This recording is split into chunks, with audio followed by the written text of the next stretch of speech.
Hello guys, আসসালামু আলাইকুম। তো আমরা শুক্রবারে ভাবতেছিলাম রস কোথায় আছে, এই উদ্দেশ্যে আমরা যাব। তো যাওয়ার মধ্যে আমরা দেখতে পেলাম আমাদের গাড়িতে হাওয়া কম আছে। তো তারপরে আমরা গাড়িতে হাওয়া দেওয়ার জন্য দোকানে আসলাম এবং অনেক খোঁজাখুঁজি পরে একটা রসওয়ালার বাসা পেলাম, কিন্তু তারা কেউ বাসায় ছিল না।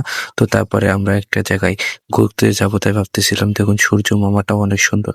তো তারপরে আমরা গ্রামীণ পরিবেশ দিয়ে তারপরে আমরা যাওয়ার মধ্যে আমাদের ক্ষুধা লেগেছিল, তো তাই ভাবলাম কিছু খাওয়া যায়। তো পেঁয়াজি আলুর চপ দেখতেই তো জিভেতে জল চলে এসেছিল।